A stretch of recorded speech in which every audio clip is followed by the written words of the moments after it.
إن الله وملائكته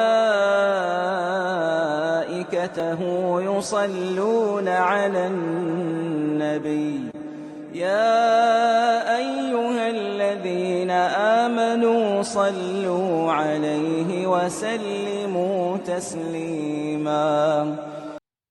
السلام عليكم ورحمة الله وبركاته. اللهم صل وسلم وبارك على سيدنا محمد وعلى آله وأصحابه أجمعين. ازيكم حبايبي، عاملين ايه؟ يا رب تكونوا في أحسن حال. النهاردة مع بعض هنعمل السبانخ. شايفين بقى اللهم بارك جمال السبانخ بتاعتنا. ولو ولادك ما بيحبوش ياكلوها هنعملها بقى باللحمة المفرومة. هنطعمها بقى بشوية إضافات، هنغير من طعمها وهنضيف لها الحمص بتاع الطبيخ، طبعا كلنا عارفينه. وطبعا السبانخ فيها حديد ولادنا محتاجينه، تساعدهم بقى على التركيز في المذاكرة. هنعمل مع بعض أحلى شوية سبانخ وأقولك ازاي نحافظ على الحديد اللي فيها. طبعا كتير مننا بيقطع السبانخ قبل ما يغسلها، وطبعا كده السبانخ بتفقد الحديد اللي فيها. لا، احنا هنغسلها الأول ونسيبها تتصفى وبعد كده نقطعها. يلا بينا بقى نصلي على الرسول. اللهم صل وسلم وبارك على سيدنا محمد وعلى آله وأصحابه أجمعين. ونقول بقى بسم الله الرحمن الرحيم. معايا حلة على النار، هضيف فيها 4 معالق كبار من الزيت، وممكن تستبدليهم بمعلقتين من السمنة. معايا بصلتين كبار، هنزل بيهم بقى في الزيت بعد ما سخن كويس. بندبل البصل كده مع بعض. هضيف بقى ربع كيلو من اللحمة المفرومة. أول ما البصل دبل معايا نزلت بقى بربع كيلو من اللحمة المفرومة. هضيف بقى الملح، نص معلقة من الملح الأبيض. وهضيف فلفل أسمر عشان اللحمة طبعا، نص معلقة من الفلفل الأسمر. مع بعض كده بنعصج اللحمة. هضيف بقى نص معلقة من الكمون. هقلب بقى الكلام الجميل ده مع بعض، ومحضرة جنبي بقى عصير الطماطم. أول ما اللحمة أحس إن لونها غير معايا هنزل بقى بعصير الطماطم. هستكفى بقى بالتوابل اللي ضفناها، الكمون والفلفل. مش هضيف بقى قرفة ولا جنزبيل عشان السبانخ طعمها ما يغيرش معايا. هضيف بقى نص معلقة من البهارات، وهضيف نص معلقة من السكر عشان القوطة طبعا. هنسيبها بقى تتسبك كده. معانا بقى الحمص بتاع الطبيخ، بنغسله طبعا مرتين أو 3، وبعد كده بننقعه لمدة ساعة قبل ما نضيفه على السبانخ.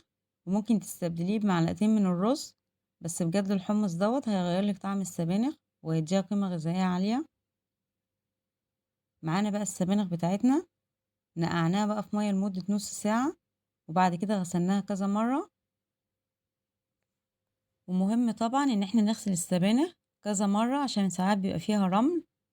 ولما بنغسلها كده وهي سليمة وبعد كده بنقطعها، بنحافظ بقى على الحديد، عشان لو قطعناها الأول وبعد كده غسلناها بتفقد الحديد والفيتامينات اللي فيها.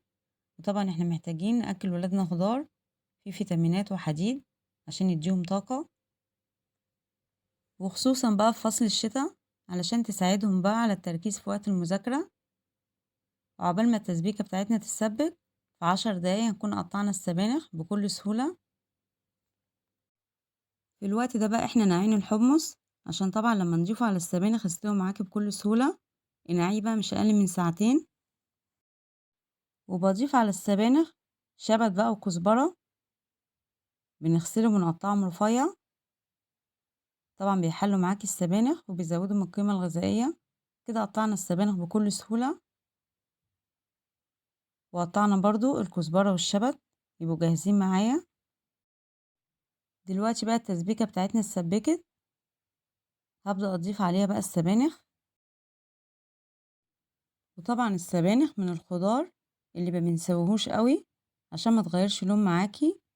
لو لونها غمق منك طبعا بتفقد من قيمتها الغذائية. عايزين نحافظ بقى يبقى لونها معانا أخضر كده حتى بعد السوا، يعني غلوتين 2 وهنطفي عليها.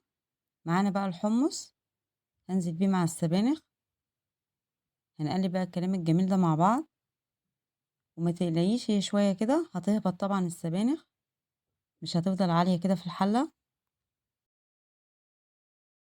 مش هنزود عليها بقى في السوا زي ما اتفقنا مع بعض، أول ما هتغلي معاكِ قلبتين بالضبط هنبدأ بقى نضبط الملح، وهنضيف لها كوباية من الشوربة، ولو مش متوفرة عندِك هنضيف كوباية من المَيّة،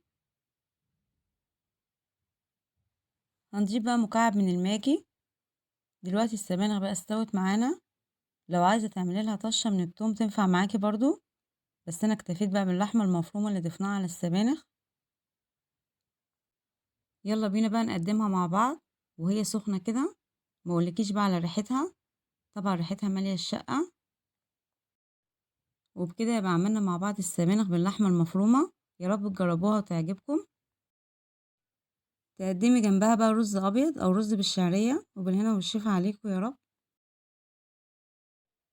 ولو أول مرة بتشوفيني ما تنسيش الشرك في القناة وتعملي لايك وسبسكرايب وتفعلي زر الجرس عشان يوصلك كل جديد، واستنوني مع وصفات أحلى مع أم جنات.